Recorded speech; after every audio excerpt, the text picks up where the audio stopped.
Hello and welcome back to a Method to the Madness Breaking Bad edition. I'm your host Patrick. Joining me is Mitchie. Hello. And today we are covering Breaking Bad Season 5, Episode 9, titled Blood Money. The series premiere of the second half of the final season. Yeah.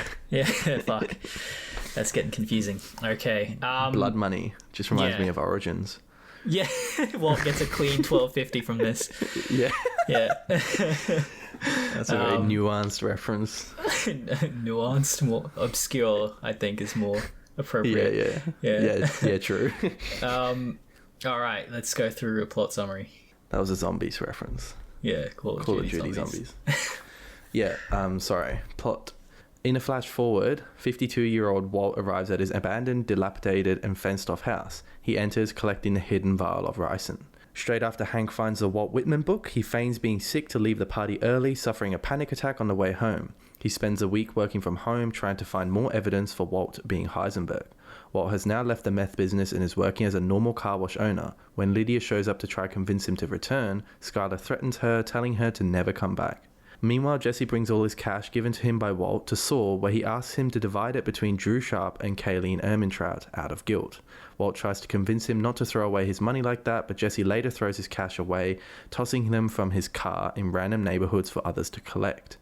In his bathroom, Walt finds his copy of Leaves of Grass missing. Alarmed by the coincidental timing of Hank's apparent illness, his suspicions are deepened when he discovers a GPS tracker on his car that is identical to the one Hank used while attempting to track Gus Fring. He shows up at Hank's garage and eventually asks about the tracker. An enraged Hank punches Walt and accuses him of being Heisenberg, which Walt neither confirms nor denies. Walt tells Hank his cancer has returned and a prosecution would be fruitless as he would not live to see prison. End of episode. All right. So, because this is like kind of a new season, we get another flash forward. Yeah, true. That makes sense, actually. Yeah. So he goes back to his dilapidated home and gets the ricin, which is luckily still there. Yeah. And yeah, man, it's it's a very tragic irony how Walt, he's so concerned about his legacy, right? Throughout the seasons, we learn that, and now he comes back and sees that his legacy is kind of represented with his house, which is now this like cracked out den where just no good skater kids are hanging out. Yeah. No good skater kids. But yeah, I mean, I think Heisenberg is sprawled across the wall in spray paint, and all the wallpaper is ripped off, and it's just man, it's just as with all sort of people who do horrible things in the name of preserving their legacy, this is usually how it turns out, right? Their legacy is just, it's just like a dark smear of darkness in the end. Yeah. I like this intro compared to the one we see at the start of the season, because in that one it's a little bit ambiguous where the future of Walt is going. Like, yeah, it's a year later and he looks fucked and he's ordering this random machine gun, but you don't really know exactly what's happened. But this time we get much more of a clearer picture of what's going to happen, i.e. when the house is all boarded up and fenced like that, clearly by the police or the authorities, that okay, the secret of him being Heisenberg is revealed to the entire world and he may be prosecuted, or he's under the pump from the authorities. But prior to that, who knows why he would have been in that state? It could have been anything. Yeah, that's funny because I've seen this so many times. It never occurs to me how people would start putting the pieces together if you're watching this for the first time. Yeah. Well, all I'm seeing is like the subtext. I don't actually. Yeah, no, that's a good point. Okay, and then and then it cuts back. I love how also in that flash forward scene he says hi to his neighbor Carol, and then he kind of does the same thing. Yeah. Okay, and then dude, imagine if those skater boys saw Walt. Yeah, what would they? I mean, they probably wouldn't recognize him. They probably wouldn't, but they probably know what the house is renowned for. This like urban legend of this meth fucking kingpin that used to live here, and it was just a family dad, and they just see him and they're like, oh my god, it's him, the legend. do you reckon they know it would be him? Yeah, surely everyone around the whole city would know about that house. Yeah, but I don't think they knew. I don't think they necessarily know what Walt looks like. Oh, they probably wouldn't know, but if they did and they saw Walt coming in, they would be like shit scared, but they would also be like like children kind of being like, oh my god, that's so cool kind of thing. Maybe because they're kids. Try and get his autograph. Yeah. Try and get some meth off him. Yeah, I was gonna say that if they didn't know who he was, they'd probably think he was trying to sell a meth or something. Yeah. Okay, and then we get a scene of them at the car wash. We get a view of Walt and Skylar's new kind of repaired relationship. They seem very amiable with each other, and even when they're discussing laundering more money, Skylar seems to be on the same side as Walt, Yeah. Yeah, because he's out. Yeah, and I know they're kind of like a couple again, and it's kind of sweet. Yeah, and then Hank, he freaks out in the car, and then because he sort of finds out that Walt is Hank, and then he's doing some detective work, and so we get another montage of Hank rifling through all the evidence, and probably the best evidence that he's got that Walt is Heisenberg is the drawing by the Salamanca twins, right? Of yeah, Heisenberg. He's literally got nothing. Yeah, exactly. He's got nothing, which makes me wonder. I'm going to skip a bit to the end here, but what would have happened if Walt didn't confront Hank about the bug? Because what other evidence would Hank have? Would Hank confront Walt? Maybe if Walt just left it, could it just have worked itself out? Yeah, or even if Walt confronted him, but then pretended still that he has no idea what he's on about. When he hits him, he kind of gives in and doesn't say who he is, but he is right. Hank is right, because he says, if a prosecution goes ahead, there's no point, blah blah blah blah blah. Like we know he's indirectly accepting that what Hank thinks is true. If he had just kept going with it, it was like, oh, why are you hitting me? I have no idea what you're talking about and stuff. Maybe Hank would eventually be like, fuck, maybe I'm like wrong or something, like how far will he go to just keep pushing this theory ahead when there's clearly no evidence whatsoever? Well, I mean, I guess, yeah, the drawing and, obviously the book, he compares the handwriting, right? Yeah. And I mean, it does match, to be fair.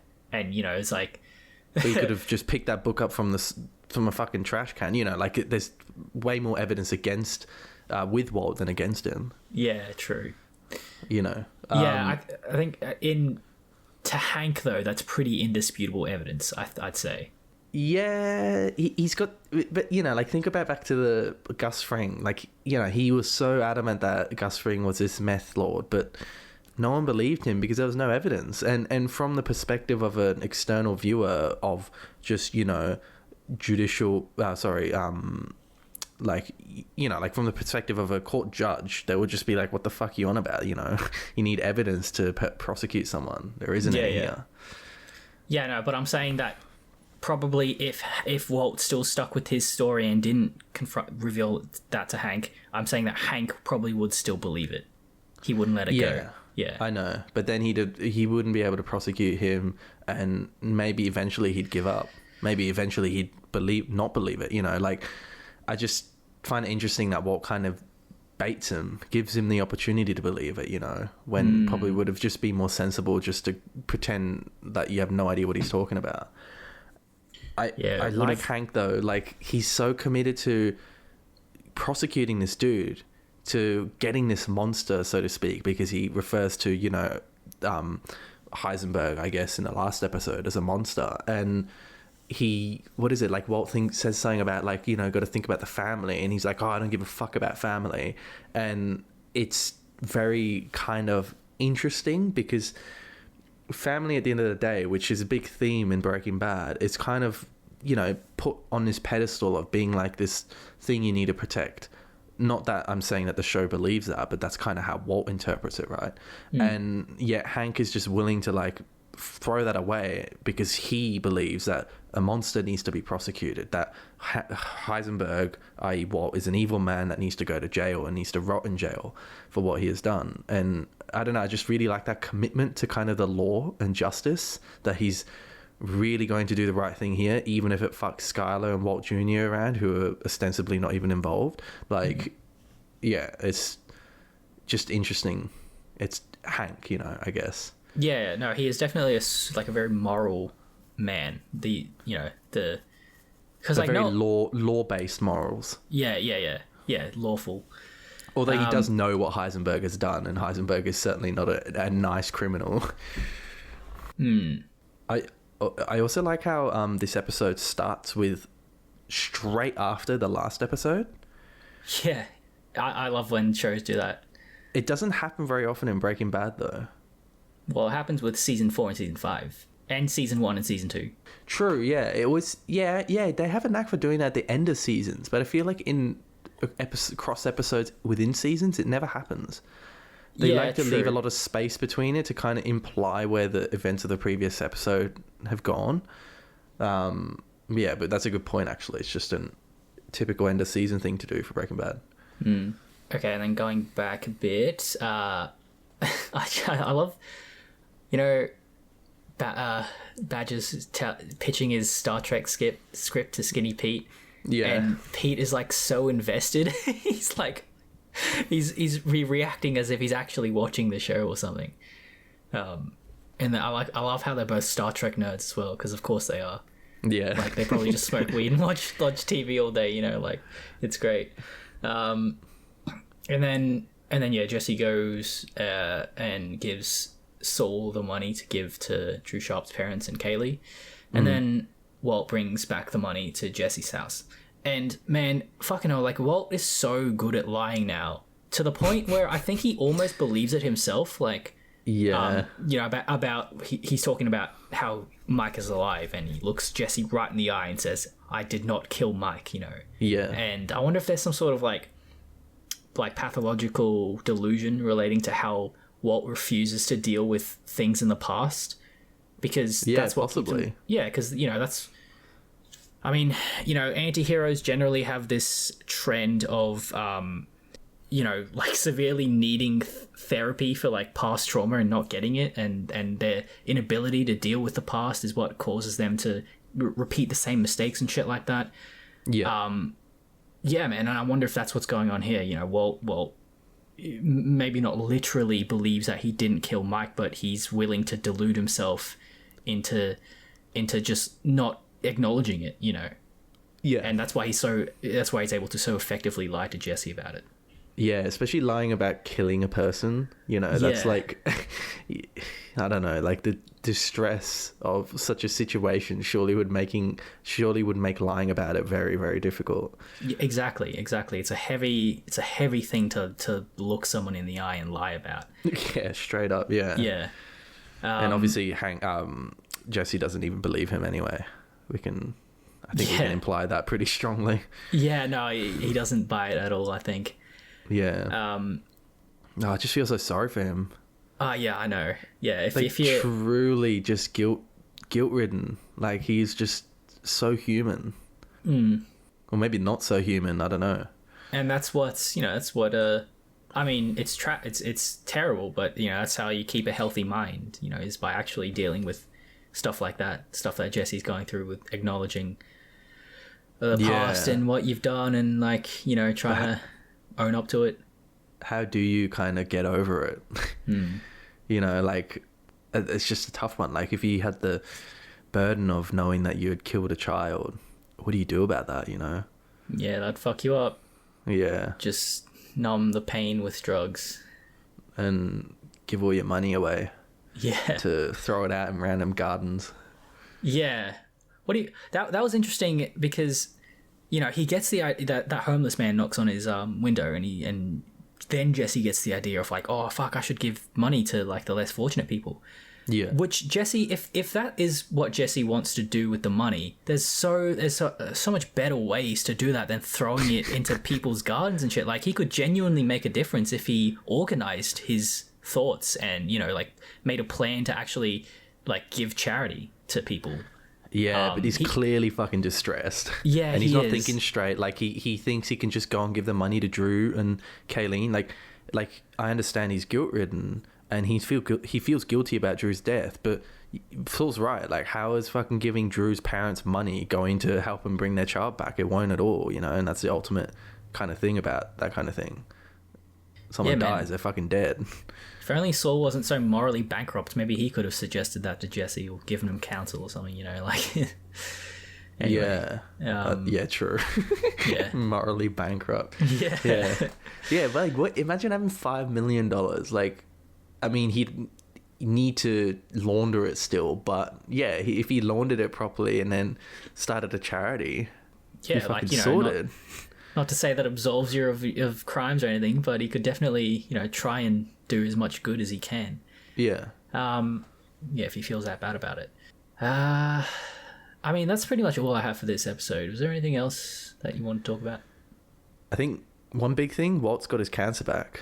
Oh, yeah, that's right. Which we see. Yeah, you know, we see him getting chemo again. That's the first kind of reveal of that. And isn't that just interesting, you know? Like, he's battling cancer at the start, but then it just disappears once he really gets into the meth business. And now that he's out of the meth business, he gets cancer again. No apparent reason for that. Like, logically speaking, scientifically speaking, there's no reason for that, right? Aside from maybe, I don't know, he felt really good or something being a drug lord, and that got rid of his cancer. But, you know, that's pretty tenuous. But the point is kind of like, it's just this irony, I guess. Like, what does that even mean? You know, like, he stops getting into the meth business, leaves, and then the cancer comes back. Like, how tragic is that? Yeah. Is it payment? There's so much irony, like how, you know, that, and how the way Hank finds out that Walt is Heisenberg is not through any evidence of Walt's crimes or anything. It's just, it's after Hank drops the case, and it's just this inconspicuous little book that Hank just happens to find, you know. It's just like so much irony. Yeah, so much just random tossing a dice, kind of, you know, random luck, I guess, which is a pretty common thing throughout Breaking Bad. Like, I guess, what would you call it? Just the randomness of the universe. Yeah, what can happen from just a random decision. But yeah, it's just such a slap in the face with the cancer thing. Like, it's almost like it makes sense now that he's stopped being a drug lord, that it's almost like, I guess, the payment he has to make back for all the bad shit he's done, he's going to pay by dying from cancer. But this is what kind of started everything off, you know, and the cancer was truly random at the start, and he was a good person at the start, you know. So, I don't know, it's just very complicated, but very interesting too. It's a good bookend. Yeah. Yeah. So yeah, fantastic start to this actual final season now. Yep. And man, it's just fucking good drama, man. Vince Gilligan should go over to George R. R. Martin's house and help him finish Game of Thrones or A Song of Ice and Fire, because man probably doesn't know how to write conclusions, and Vince Gilligan sure does. Yeah. I feel like you're right with George R. R. Martin not being good at conclusions. But why do we say that? It's not really his fault. The last season of Game of Thrones wasn't great. Yeah, so it's taken like more than a decade for The Winds of Winter to come out, and the reason for that people suspect is because George R. R. Martin actually doesn't know how to conclude it. And so he's been distracting himself with other projects like Elden Ring and writing like a dozen spin-off books. Elden Ring? What's he got to do with Elden Ring? He made that alongside Miyazaki. Are you serious? Yeah, did you know that? Miyazaki? Yeah, not fucking Ghibli Miyazaki. I think it's Hidetaka Miyazaki. He's the guy who creates the Dark Souls games. Yeah, right. Okay. That's It was a collaboration between him and Martin. Interesting. Yeah. Yeah, conclusions are hard. Yeah. Like, I feel like if you were writing a book, that would be honestly the hardest part. Yeah, and you know, like, if you wanted to write a good conclusion as a writer, you would. It's just that it's not easy. Yeah, and and you know, that's why Vince Gilligan is just the man. Yeah. Anyway. Definitely. I think that's a very good trait of a good story, whether it's film or a book or whatever. You just look at the conclusion and see how it wraps everything up. And if it does a good job, that's a good piece of fucking work. All right. Well, thank you for listening, and join us next time. Bye. Because you. All along, it was you! You son of a bitch. You drove into traffic to keep me from that laundry. Calm down. That call I got, tell me Marie was in the hospital. That wasn't Pinkman. You had my cell number. You killed 10 witnesses to save your sorry ass. You bombed a nursing home. Heisenberg. If you like this series, Mitch is going to tell you where you can find more of these. Yep, so you can find us on Spotify, YouTube, iTunes, SoundCloud, or Stitcher. And we've also got a website, amttm.com, where you can find our fabulous episodes on Breaking Bad. If you have any questions, queries, insights, or criticism, you can send them to mail@amttm.com. And as always, thank you for listening.